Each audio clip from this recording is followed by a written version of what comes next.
Hello everyone and welcome to this week's video. There are close links between the neighbouring counties of Herefordshire, Worcestershire and Gloucestershire. The two most obvious are the Three Choirs Festival and the Three Counties Show. One of the fun things I get to do this year is to be the honorary president of the three counties. I spent a lot of the last 3 days at the Malvern Showground. It felt a bit like being a presenter of Gardener's World for the day. I got to present various prizes for the show gardens and champion growers.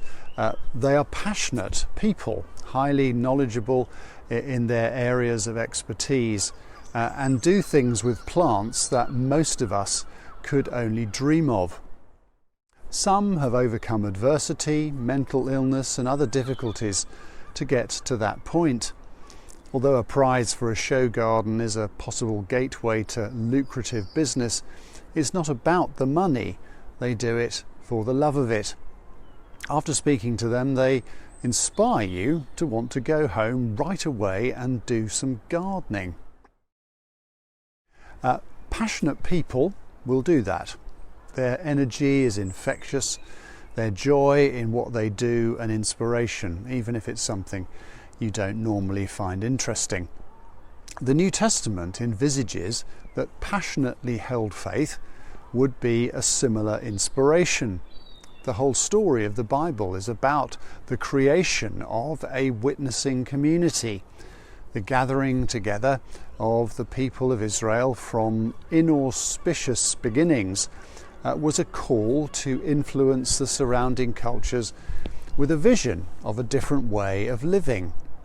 The church is similarly called to model and inspire, providing evidence from the way we relate to one another of the difference faith makes.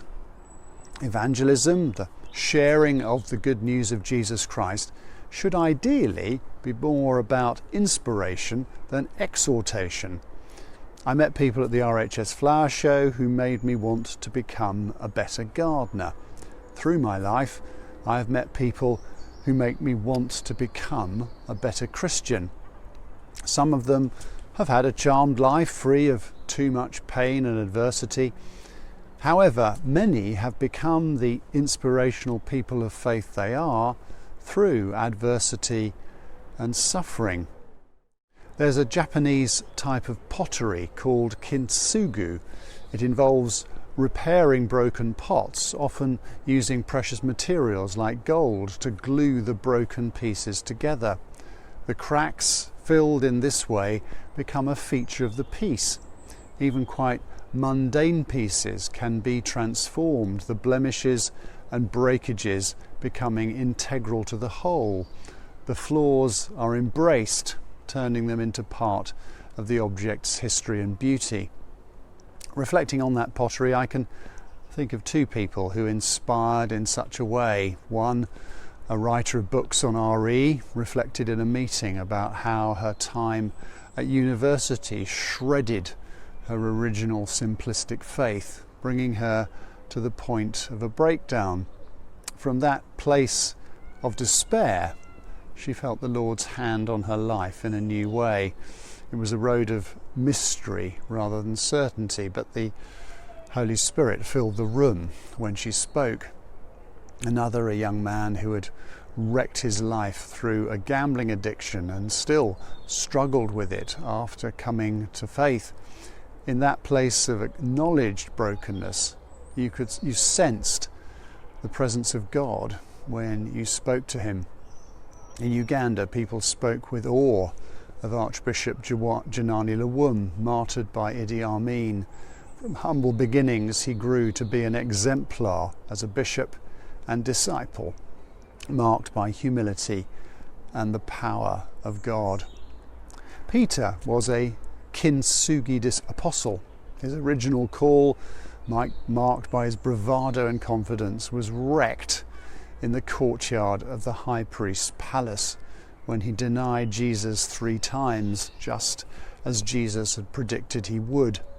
His restoration at the lakeside stuck the pieces of his shattered life back together again.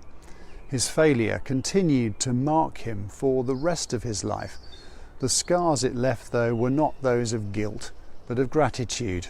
His failure and receipt of grace was a testimony to Christ's extraordinary forgiveness.